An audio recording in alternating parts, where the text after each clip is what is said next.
Okay, I would like to invite Professor Schwamenthal. Me and Ehud spent together 2 years. I think we were the first. And we spent 2 exciting years with Bob Levine, and it was really a real good time together. And now we ask Dr. Schwamenthal to give us the lecture on Let No One Without Knowledge of Geometry Enter, 3 decades of exploring the mechanism of mitral valve dysfunction. Please. Dear Bob, dear friends and colleagues, several years ago, Bob sent me an enjoyable little book entitled Plato and Platypus Walk into a Bar, Understanding Philosophy Through Jokes. You can learn a lot from that book also about the scientific approach, but in the interest of time, and because I feel intimidated by the many chairmen of this session, I will skip this and only want to mention that this book reminded me of a parallel between Plato and Bob. Plato very much believed in the method of geometry as being the key to solving problems, be it in physics or in metaphysics. So he inscribed above the entrance of the academy the sentence, "Let no one untrained in geometry enter." And Bob relied heavily on geometry to analyze the mechanism of mitral valve dysfunction successfully, and that will be the topic of my talk. Spanning 3 decades, I need to be a bit superficial and selective. I'll talk a bit about mitral valve prolapse, about systolic anterior motion in hypertrophic obstructive cardiomyopathy, functional mitral irritation, and then ask whether we can put it all together into one geometric model. 3 decades ago, mitral valve prolapse was diagnosed as billowing above the mitral annular hinge points, irrespective of the imaging plane used. But Bob asked himself, why does prolapse go away when you switch from the 4-chamber view to the long axis view? And he came up with the only possible logical conclusion, and that was because the mitral annular hinge points do not lie in one flat plane. The mitral annulus must be non-planar. Specifically, he noticed that the mitral annulus has opposing curvatures in orthogonal cross-sections, as you can see here in the 4 and the long axis view. And being the good Platonic geometer as he is, he immediately knew what the shape of the mitral annulus would be if he would reconstruct it, because the only geometric body which has opposing curvatures in an orthogonal cross-section is a hyperbolic paraboloid, or saddle in plain English. It has 2 high points and a concavity in between, and 2 low points and a convexity in between. So if you cut in the long axis view, you will see the leaflets coapting on the ventricular side because you cut through the high points. But if you cut through the low points, you will see an apparent billowing, but this billowing is still in the mitral annulus plane. In fact, it is at the very center where the convexity and the concavity meet. And since then, we all diagnose mitral valve prolapse only in the long axis view. And that had a huge clinical impact. It reduced the prevalence of mitral valve prolapse from staggering 35% to less than 2% of the general population. It reassured millions of actually healthy individuals who were wrongly given an uncertain prognosis that included sudden death, endocarditis, and stroke. It brought to an end an epidemic, as Bob himself coined the phrase, that was generated by its definition. So it would have been, if you had only done this, we could have said, Dayenu. But this was just the beginning, because people asked, is there a mechanical advantage to non-planarity? And Salgo and co-workers calculated in a finite element analysis the stress distribution in leaflets. They used the ratio of anterior height to commissural width as a measure of non-planarity and found that when this value exceeded 20%, the peak stress in the leaflets decreased substantially. So the saddle shape of the mitral annulus confers a mechanical advantage to the leaflets by adding curvature. And we know that from architecture and construction. Saddle shape is used for stress reduction in unsupported roofs, either in terminal of airports or in sports stadiums where you can't have columns on the field. But this is not just for aesthetics. If the unsupported roofs were flat, they would actually collapse under their own weight. Now, maybe these are just theoretical, fanciful considerations, intellectually pleasing, but not without any context to clinical practice. Well, far from it. Last year, Lee and co-workers have shown that progressive increase in the prevalence of caudal rupture occurs when the annulus flattens. And if the anterior horn commissural width ratio is above 20%, that was the normal values you saw before, it was only 7%. but it exceeded to more than 40%, climbed to more than 40% if this number fell below 15%. And one could ask the question, maybe this is a parameter one should follow when considering when to send the patient to operation. Bob wrote the editorial on that paper, and he noticed what probably the authors themselves did escape their attention, and that was that just opposite to the P2 billowing, you could see that the A2 is actually very much stretched. And you see this even on regular 2D echoes frequently in posterior leaflet prolapse. The anterior leaflet doesn't quite make it to the finish line of coaptation. Well, he studied that before, finding that primary posterior leaflet prolapse with MR causes secondary anterior mitral leaflet tethering. And that's because the posterior leaflet prolapse generates MR, this generates LV dilatation, this generates papillary muscle displacement, causing the anterior mitral leaflet to tether.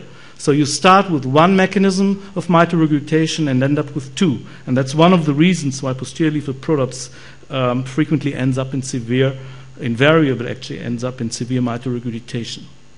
Systolic anterior motion. What causes the systolic leaflet motion? Obviously, leaflets move in response to the forces acting on them. But for the leaflets to be able to follow a force, leaflet slack is required to provide at least 1 degree of freedom. What can provide this degree of freedom is actually the fact that the mitral leaflets have been found to be substantially enlarged in many patients with hypertrophic obstructive cardiomyopathy, if not in most. And they can be actually enlarged very similar to mitral valve prolapse, to myxomatous disease. So the question is, if mitral leaflet area is enlarged in HOCM similar to myxomatous disease, why SAM and not mitral valve prolapse? Well, the answer has to do with the position of the papillary muscle and their orientation. Both papillary muscles are on the posterior half of the left ventricular cavity, and their orientation contraction has an inferior component and a posterior. The inferior component prevents superior displacement, prolapse. The posterior component prevents anterior displacement, or SAM. And you can see here in hypertrophic cardiomyopathy, you find frequently, if not invariably, anterior papillary muscle displacement, and that leads to a loss of the posterior leaflet restraint. And Bob has shown this experimentally in acute dog models. If you shift the papillary muscles anteriorly, you get SAM. You provide the necessary leaflet sac to generate SAM. The question is now, is it lift or drag which moves the leaflets? Lift is a force which acts perpendicular to the direction of force. For instance, the force acting on a wing, because air flows faster above than below the wing and the pressure is lower above than below, or on a sail of a boat which is sailing upwind, where flow is faster on the leeward than on the windward side, pulling it across the wind. Drag is a force which acts in the direction of flow, just pushing it like in the spinnaker in a mitral valve. Now, people thought it would be the Venturi effect, high velocity in the outflow tract, which would suck in the leaflet. And that was a very popular theory, but like most popular theories, it was wrong. Because lift does not explain most features of SAM. Drag explains all of them. And in this particle flow visualization studies done, I'll just point out to two settings. You can have high velocities and not get SAM, and you can get SAM very easily at normal velocities. Because what happens is that the septal bulge actually forces the streamlines of flow. They can't take the direct path to circumvent the bulge, and they are hitting the anteriorly displaced mitral valve from behind, pushing it against the septum. And that occurs at low flow velocities, as you can see here in this nice clinical example by Sharid. Only later, after SAM septal contact, do you get high velocities. So SAM generates high velocities and gradients, and not vice versa. If it's not lift, people asked, how come myectomy abolishes SAM? Well, what happens is that myectomy allows flow to take the straight path above the valve rather than below, pushing the valve back. In addition to rectifying the streamlines of flow, you can find the valve also in a more posterior position, as you can see also very nicely in these clinical examples from St. Luke's Hospital. What is the mechanism of mitral regurgitation in SAM? Why do patients with the same gradient frequently have different degrees of MR? We know if we increase the gradient in SAM, we'll get more MR. But you can find many patients who have the same baseline gradient and various degrees of MR. The hypothesis I thought of many years ago was that coaptation length and thus MR depend on posterior leaflet length on mobility. If the posterior leaflet is sufficiently enlarged, like the anterior, can move together with the anterior leaflet and coapt while helping the obstruction. In fact, in this conformation, the pressure difference between the inflow and the outflow chamber will help to press the leaflets together. But if the posterior leaflet is not sufficiently enlarged as the anterior leaflet, it will have a hard time to follow the anterior leaflet, a gap will open up, and you will get significant regurgitation. Just to show you 3 examples of patients with high gradients who all subsequently went to myectomy. You can see here significant gradient, but have a long posterior leaflet with a nice coaptation, so you get obstruction without regurgitation. A little bit less elongation, less coaptation leads to more mitral regurgitation. And here the leaflet is not shortened, it's just not long enough, and you end up with a gap and significant regurgitation. Functional mitral regurgitation. Functional mitral regurgitation is caused by papillary muscle displacement, which increases the tethering distances between the papillary muscle and the anterior mitral annulus and between the papillary muscles themselves. Now, in work which is done by Noah Liel-Cohen, we've learned that ischemic MR is a special case of functional MR, asymmetrically affecting the posterior medial papillary muscle. That is why the orifice is also eccentric at P2, P3, but it is functional MR. We've learned that functional MR is a moving target. There's continued remodeling which may lead to recurrence of MR after initially successful ring annuloplasty. The very shape of the mitral valve in functional MR, the apical tenting, implies that there is an increased tethering force, that increased tethering forces are opposed by less effective closing forces. And this means that tethering sets a stage for the pressure-sensitive orifice, because now more force is required to close the tethered mitral valve, and this force is the left ventricular left atrial pressure difference, the very force which drives the jet. So as the ventricular pressure increases during systole, flow gets down paradoxically, and at the very end, when there's isovolumic relaxations, the leaflets are not pressed together again, and then you get this research in mitral regurgitation with a typical decrease-increase pattern. What can be done to treat that? Well, on one hand, one can increase the closing forces. This is what has actually been done by cardiac resynchronization therapy, where the increase in DPDT correlates inversely with the reduction in regurgitant orifice area. How does that work? In this off-and-on experiment, you can understand that. Off, you have a slow pressure rise, a delayed development of an effective closing force, and the regurgitant orifice area remains large for a relatively long time. On, you have a faster rise in pressure, so steeper rise in transmitral closing force, and therefore the reduction in effective regurgitant orifice area occurs earlier, reaches lower values, and for a longer period of time. Or you can decrease the tethering forces, as Noah has again shown, by resuspending the mitral valve through reversing the bulge by posterior wall plication, or as Emmanuel Messas has shown, by cutting the basal cords, not the ones which go to the margins, mind you, which are important, of course, for coaptation. The third approach would be shifting the papillary muscle by pulling the papillary muscle upwards.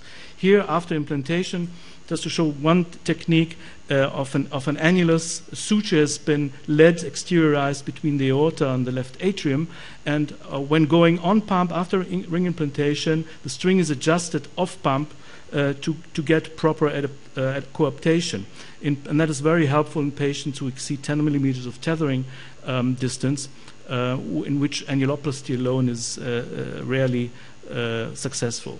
Lastly, question we asked ourselves almost 20 years ago, if LV dilatation causes functional MR, how come AR patients, those with the largest left ventricles, rarely have significant MR? And the hypothesis, which we got to study 19 years later, was maybe that's compensatory mitral valve enlargement. You can clearly see that in this AI patient, substantially enlarged leaflet area when compared to normals. And you can see when you compare aortic regurgitant patients with functional mitral regurgitation, not only is then they both have an increased annular area, but the patients with aortic regurgitation have a compensatory enlargement of the mitral valve. Interestingly, the patient with functional mitral regurgitation also, but it's just not enough.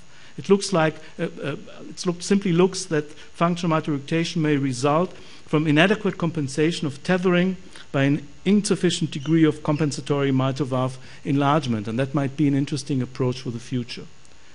Well, unified geometric model, it's actually very simple. There are only two mechanistic geometric principles of systolic mitral valve dysfunction. Either tethering is reduced or it is increased. And if we know the length of the mitral leaflet, the papillary muscle position, and their symmetry, then we can actually predict each and every result of the mechanism. I think it's a good exercise. I won't go to this table, of course, but it's a good exercise as one reads echo to ask those questions. What is the length of mitral leaflets? Where are the papillary muscles positioned? Is it symmetric? And what result should I expect? And I'd like to finish with the words of the great Groucho Marx, who's also quoted in this book. These are my principles. If you don't like them, I have others. Thank you very much.